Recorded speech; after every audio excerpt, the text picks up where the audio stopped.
Hello everyone, welcome back to the Talos Principle 2. Last time we did some puzzles in this world and we looked for, or we found some tools that can get us to a Pandora. I really have to explore the previous world more to find those tools because, yeah, in editing there was no green source. It was just all, it's all red and blue, and which makes me think there's probably a distributor, no, what's the word? A combiner hidden around somewhere that can combine red and blue to make green. Anyway, we got ourselves some new text today. How it was before. From JJ Nakalembe Akaba to Antarctica, moments of transition and revelation. My great-grandmother lived to be 108 years old, retaining her sharpness of mind to her last day. A couple of months before she died, I interviewed her for my podcast. At the end, I asked her the same question I ask every guest. What is something you wish everyone understood? She thought of it for a while, then said, how it was before. She tried to explain how much time she spent every single day on utterly mind-numbing activities like hauling water from the well, and how radically everything changed when the area was finally connected to the electrical grid. Before, there was no time to live, she said, no time to be free, only work, work, work. I countered by saying there didn't seem to be much time to live now either, but she laughed derisively. I have no idea what work really meant, she said.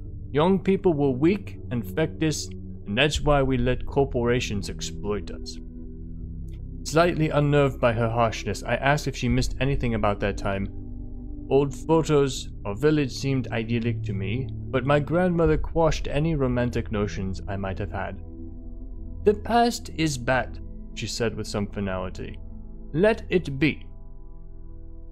So many thousands of generations of suffering. Every single life full of tragedy seems outrageous and unacceptable to me. That's why we have to make it have meaning. Return to monkey. That's probably not how it's pronounced. From the book of annotated internet comments by Eustathius. I just think people are dumb, like relentlessly stupid. Absolute morons. Human history is a clown show from beginning to end. The average person just a slobbering buffoon, fumbling through life like a drunk gorilla in a china shop, breaking stuff left and right, throwing at the walls, and never understanding a single thing that happened. I mean, just look at this software putting asterisks where swear words would be. People are afraid of words like they have magic powers, but real world is that ruining their lives? That's fine, because they're too dumb to do anything about it. Return to monkey, brother, we never f***ing left. A curious inversion. The return to the mythical state of monkey is usually portrayed as a material return to earlier stages of development, but here the author portrays it as a mental state that has never been surmounted. I would like to meet Uncle Eustathius one day. He sounds like someone who is always curious about everything. Alright, so this is about modernity and what happened before, and the view of like golden ages of times long past. It's like, oh, things were so much better back then, why don't we just go back? And you know, oftentimes it's a grass is greener on the other side situation. I wouldn't want to live in any era earlier than now. I might like to live in eras later than now. Earlier? Nah, I'm good. Hypatia's Journal 8. From Hypatia's Journal Volume 1, The Founding of New Jerusalem, Day 421. The first new human arrived today. Calls himself Arkady after Chernyshevsky. Spirits are still dampened by the loss of Yemo, but everyone is still making an effort. We haven't met Arkady, so I wonder if Arkady died too. I feel a little sorry for him. He's so curious, jumping at shadows and staring up at the sky at night, just like I used to do. And here we are, a bunch of grouchy old humans that have seen it all and are weary and tired and sad. I wonder what he makes of it all. But, be that as it may, we're making good progress on the new living area, although Arkady will have to use Yemo's old quarters for the next few weeks. So I don't remember this stuff. So Yemo died, and they were struggling to build the city. I mean, there were only a few of them, right? So they hadn't built the city yet. So this is the chronicles of what happened back then. There's another question mark this way.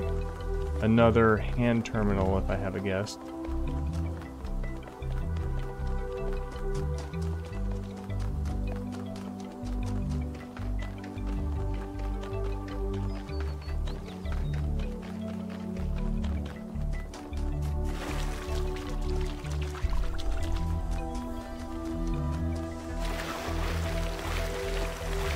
Anything to see here? A nice little piece of land. This is one of those places where if you find it as a kid, you're like, oh my god, this place is so cool. And then you sit down on the ground and you just like hang out here. And then you bring your friends here, or you know, that person you have a crush on. You're like, I have this awesome place. And then you bring them here. It's like, isn't it cool?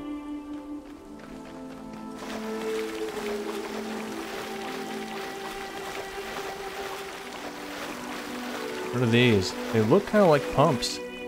I think they're purely aesthetic.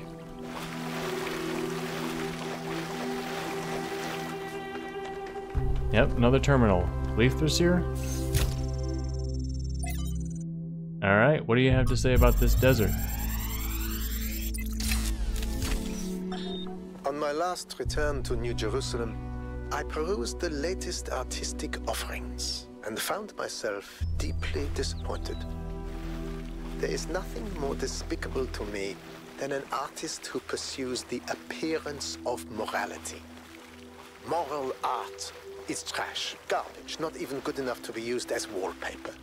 If art is a religion, then morality is for those who want to be seen in church.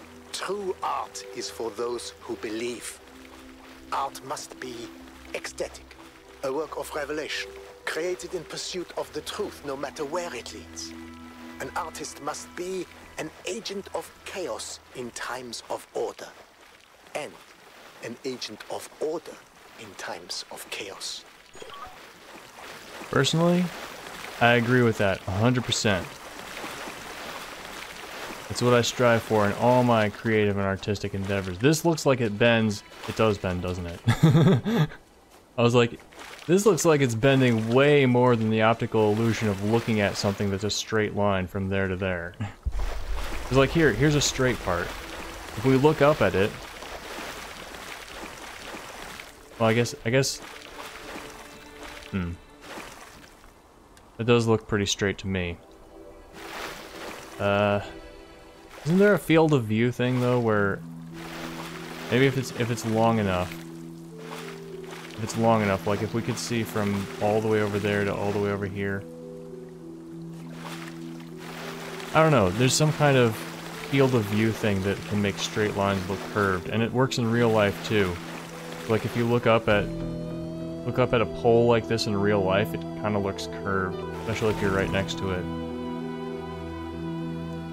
But this is pretty straight on the screen. I don't know where I'm going. I don't think there's anything over here.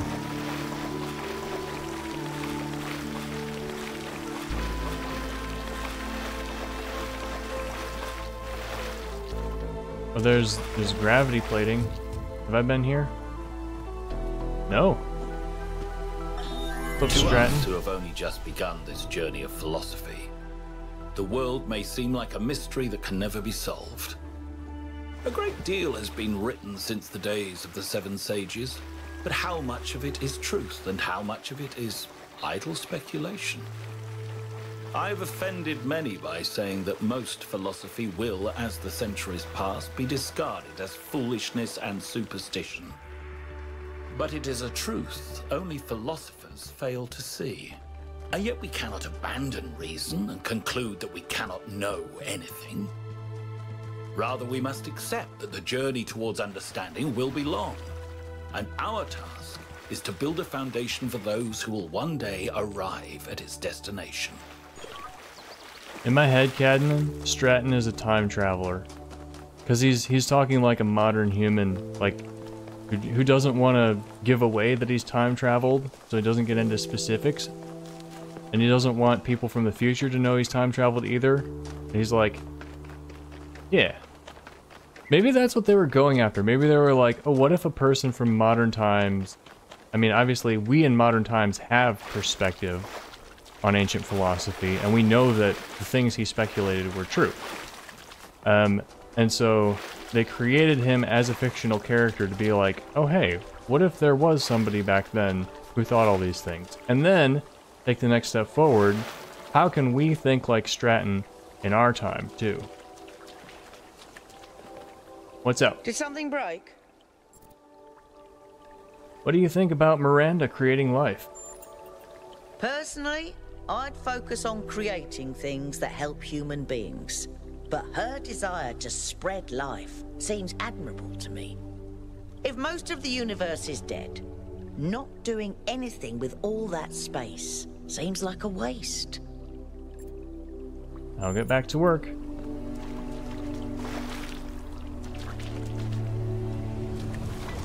Yeah, I think on one level I'm sympathetic to that. On another level though, I think like the universe is the universe.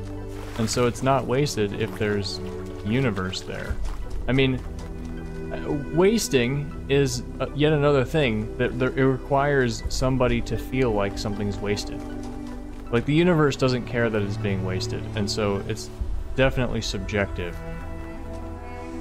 And you know, the only reason to feel sad about it, it's not an objective bad thing that the universe is being wasted. It's just something that we feel, assuming we feel that way. And so that can help lessen the sting. Like if you feel like the whole universe is being wasted, it can help lessen the sting of that feeling if you recognize that it's you who feels that way, not the universe. I think I found something. Ghost animals. Can I pet the ghost cat? Holographic animals in a holographic field. Alright. So I'm looking for the way to... What was that? Oh, frog. I'm looking for the way to get the statue. I don't remember where the statue is. I think it's somewhere around here. What's that? Have I been up there?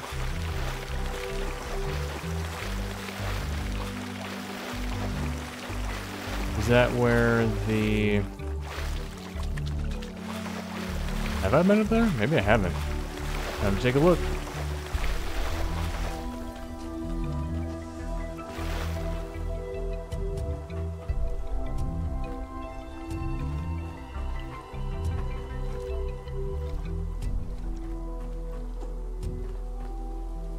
Still jumping and falling short distances on gravity plate.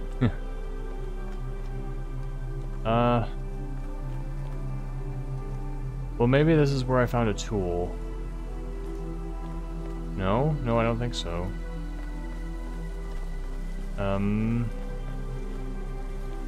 What am I missing? What's in my face that I'm not seeing? Maybe I did find a tool here. But what tool? I only know of 2 tools outside. Can I get on top of this? Go over there? I don't see anything over there either. I'll make a note and I'll come back if I think it's important. Dang, where is the statue? I've been running around the water for years. There it is. Alright, are my tools still where I put them? There's one up there. Yeah, so I'm gonna go back up there. I think it's gone. Alright, gravity beam's back on.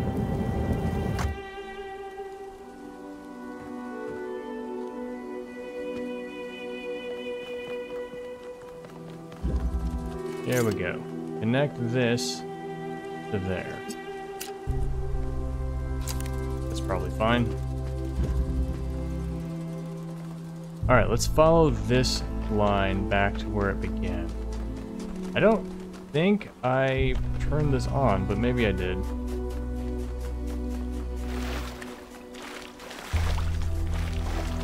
Well, here's the obvious puzzle to light it up.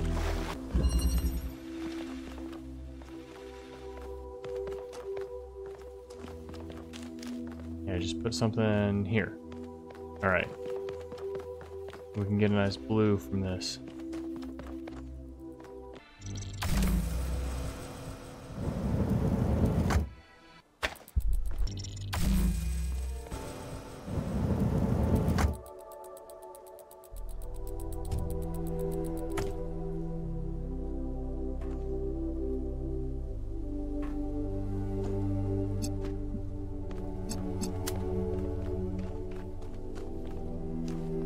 Alright, here we go.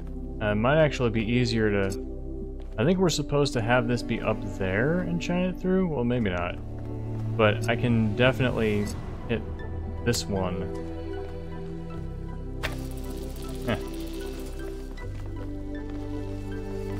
Alright, well we got some blue! Actually, it's red. Yeah, I'm not shining a cross-the-world laser over to here. Oh, that's a person. I'm like, what is shining a laser there? So, another thought is, we have a combiner. So maybe we just bring it up right next to the converter. Actually, we don't even need to. We can just see the blue there and the red there. Yeah. Oh yeah. Puzzle solved.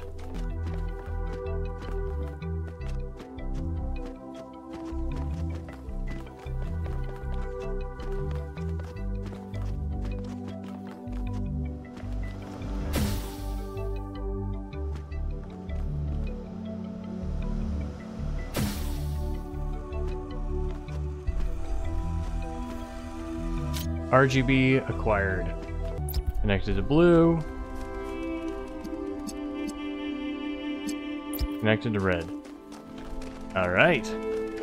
Gotta find a spot where the trees are not in the way. Which is not here. There? Yeah!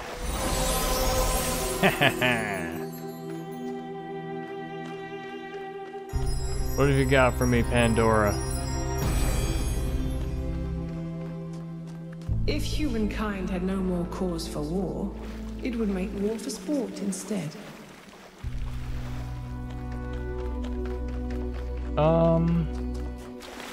Maybe. Well, if it made people fight against their consent, that would be a new cause for war, because there'd be people trying to stop it. But if it's people, like if there's a new sport that is people... I mean, this is kind of gray area of like freedom and consent. It's like, would we allow people, you know, they might have to pass through certain qualifications or something, but like to fight to the death for sport?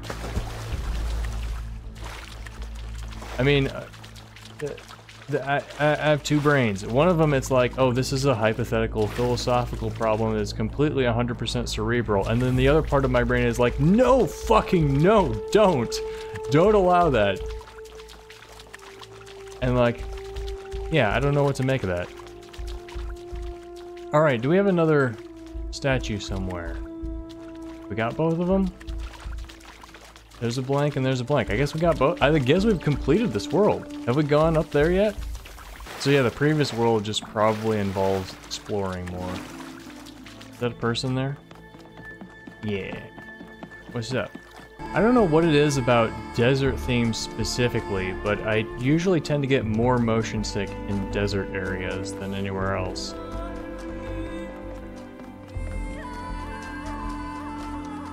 Talos Principle 1, Talos 2 now, and the Witness gave me bad motion sickness in the desert area. Witness I played long before my channel, multiple times before my channel, so we don't get a playthrough here, unfortunately. I'm trying to go forward.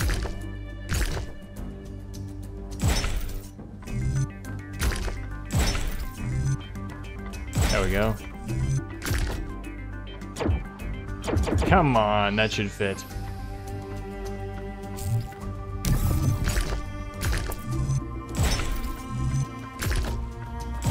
There we go.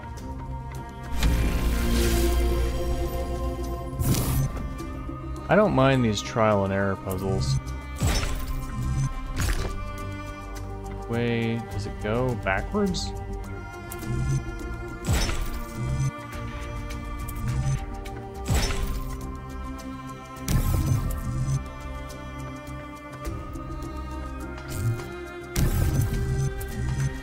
Right, oops. Okay, here. Nope. Now maybe? Ow.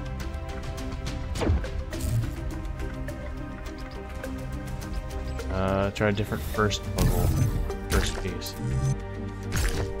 Not that one. Not that one. Maybe this one?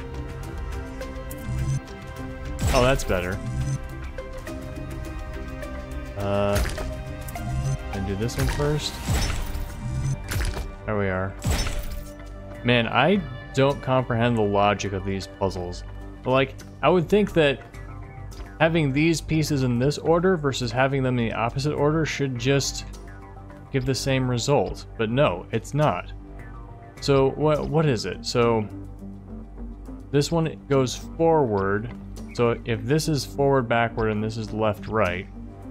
So this one continues to go left, and then it goes forward. Whereas if we switch them, it goes forward and then continues to go forward. Okay. So it's like matrix multiplication. AB does not equal BA.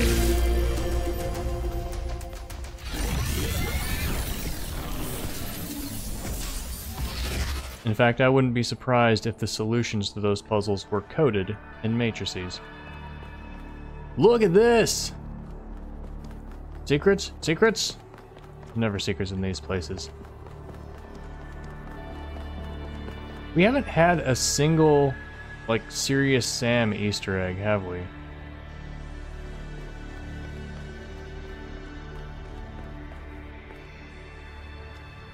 Oh man, this place is so cool.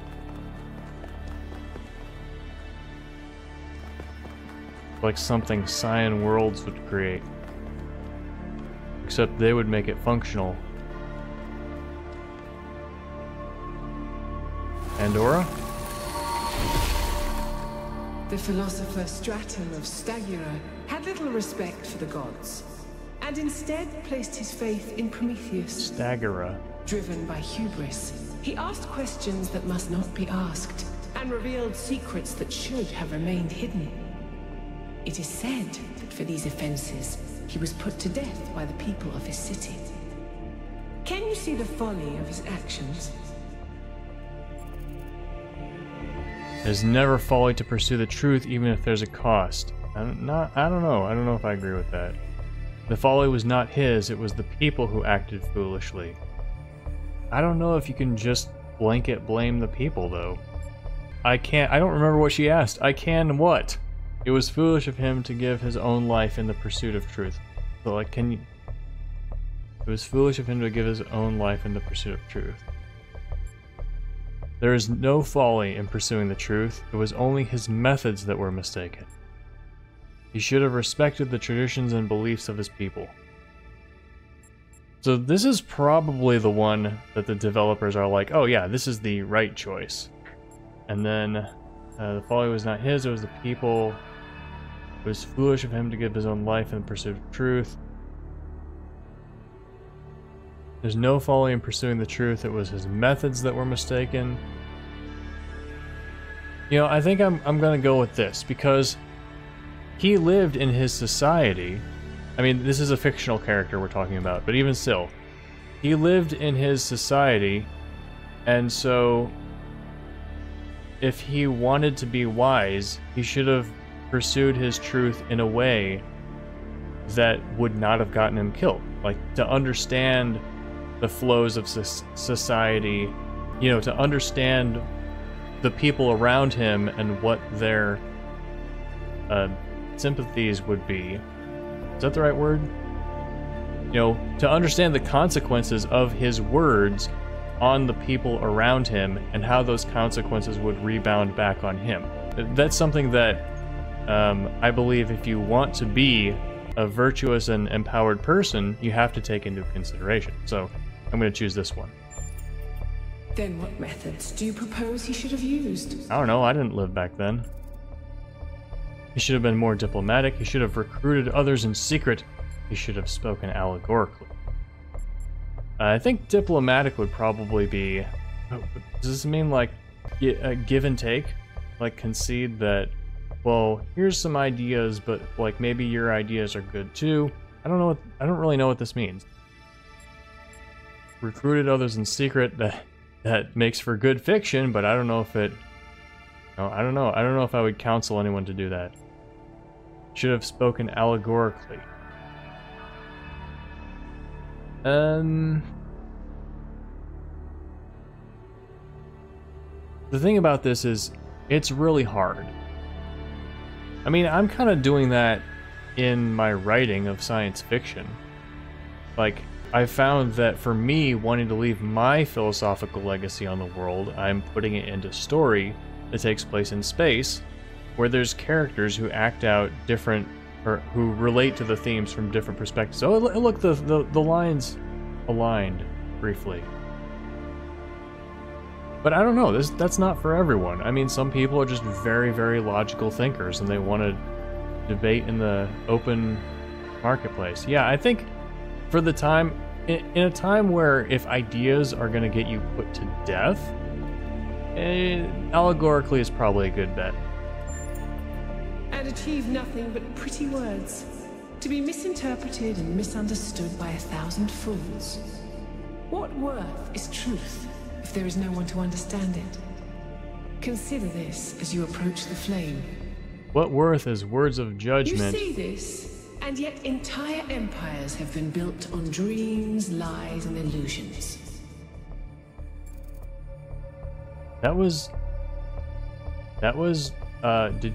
Were you two different people talking to yourself right there? Because I felt like you were responding to yourself. And where are those empires now? They're alive. They're right here in the world right now. I don't know what you're talking about. They're every empire, nation, they're every civilization that has ever lived. You're right, but we cannot keep lying to ourselves forever. Some dreams are truthful, and they would have been better built on a foundation of truth. We're kind of in metaphor land right now. I gotta think about what these mean.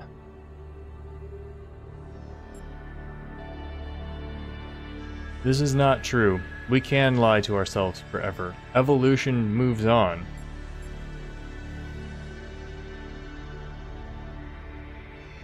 They would have been better built on a foundation of truth.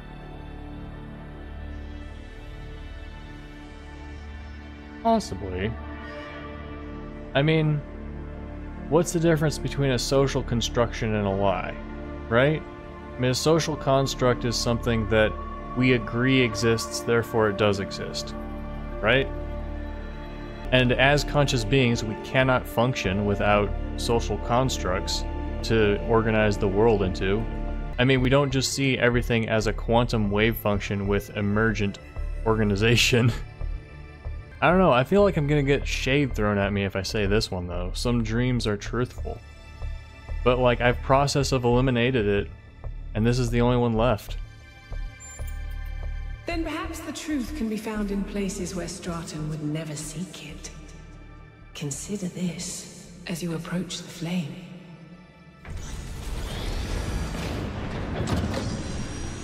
I wonder if it gave me text reactions, dialogue reactions from multiple options.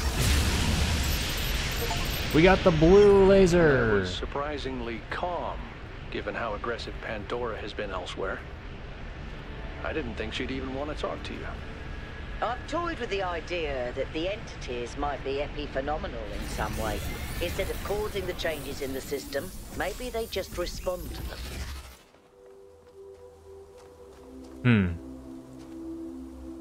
Sort of like epiphenomenal. That's a word that you don't hear much.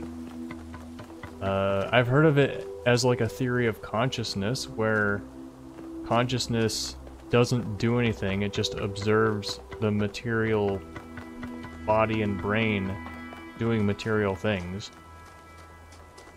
I really don't understand the concept that much, and I don't think I agree with it in terms of consciousness. But again, I have to learn more about it before I say it.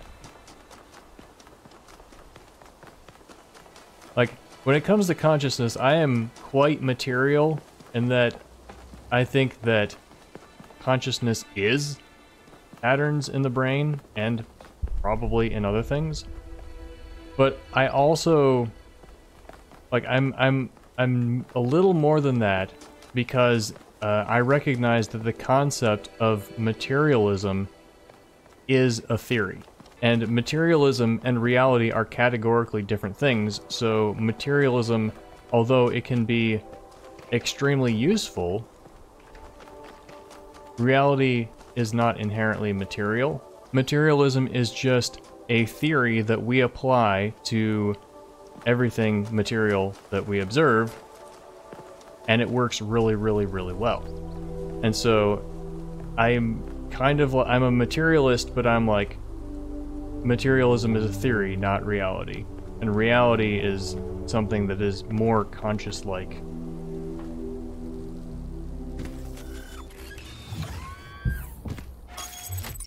So it's like consciousness is material, but it's actually the other way around. Material is consciousness. Alright, circular oasis. We still can't... Can we see pictures now? Okay, yeah. Okay, we see the pictures after we go there. That's the wrong button.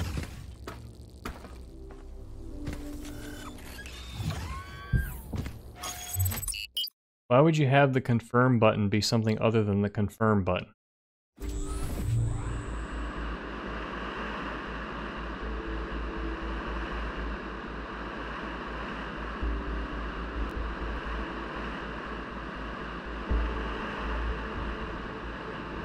Ooh, high desert.